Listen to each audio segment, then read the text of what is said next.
Hello everyone, welcome to my channel Learn with me. Today I am discussing Alam's Own House by Dibyendu পালিত।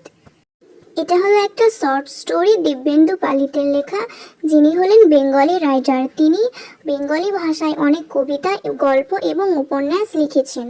এটা প্রথম বাংলা ভাষায় লেখা হয়েছিল এবং পরে এটাকে ইংরেজি ভাষাতে ট্রান্সলেট করা হয়েছে।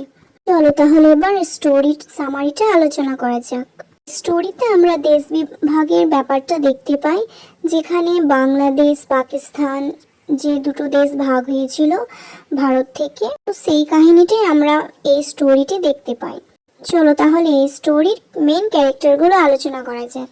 অ্যালাম, যিনি হলেন ন্যারেটর অফ দিস স্টোরি বা প্রোটাগনিস্ট। এই স্টোরিটি প্লেস সেটিং হলো কলকাতা।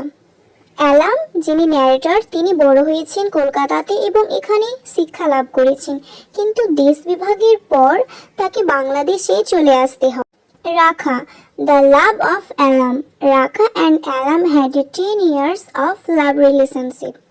ফিরোজ, ফ্রেন্ড অফ আলাম, সে তারই সাথে বিমানে করে কলকাতায় এসেছেন একটি সেমিনার অ্যাটেন্ড করার জন্য। অনন্ত শেখর সায়ান্ত, ইনি হলেন রাখার বাবা। স্নেহা মাসিমা, ইনি হলেন রাখার মা। আরেকটি ক্যারেক্টার আমরা দেখতে পাই সীমন্ত, ব্রাদার অফ রাখা। এগুলো হচ্ছে মেন ক্যারেক্টার। আরও ক্যারেক্টার দেখতে পাই আলামের বাবা, যিনি হলেন একটা ডাক্তার।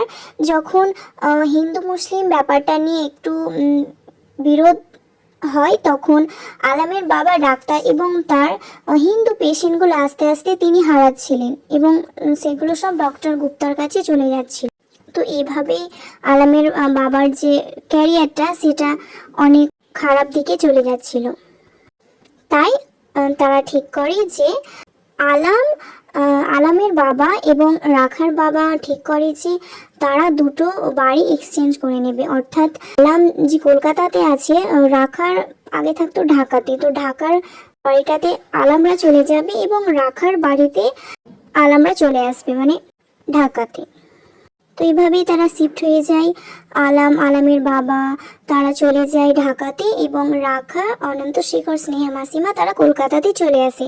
আর আলাম যেহেতু মাস্টার ডিগ্রির জন্য স্টাডি করছিল, সেহেতু আলাম কলকাতাতে তার পড়াশোনার জন্য কিছু সময় ছিল এবং সেখানে রাখার সঙ্গে আলামের দেখা হয় এবং তাদের একটা রিলেশনশিপ গড়ে ওঠে। অবশ্য পরে আলাম তার পড়াশোনা শেষ করে বাংলাদেশে চলে আসে। এবার 3 বছর পর এখান থেকে গল্পটা শুরু হচ্ছে। 3 বছর পর দেখাচ্ছে আলাম বাংলাদেশ থেকে কলকাতাতে আসছে একটি সেমিনার অ্যাটেন্ড করার জন্য। কিন্তু আলামের আসল উদ্দেশ্য হলো যে তার পুরনো বাড়িতে দেখা, অর্থাৎ আলাম ওন হাউস, তার পুরনো বাড়িতে দেখা এবং তার প্রথম প্রেম রাখার সঙ্গে দেখা করা।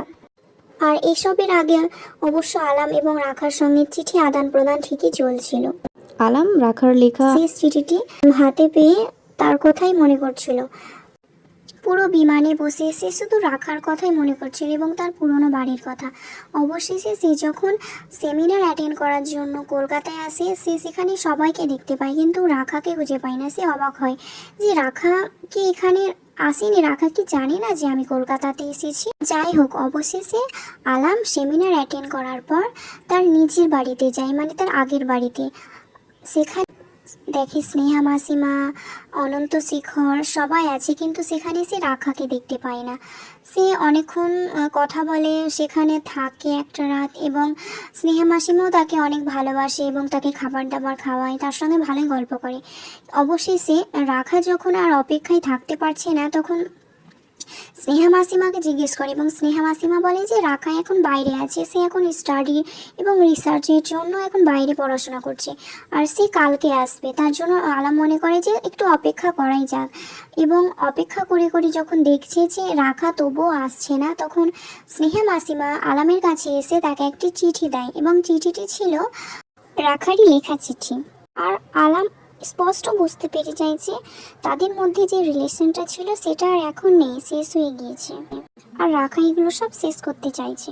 এখানে রাখা হলেন হিন্দু এবং আলাম মুসলিম।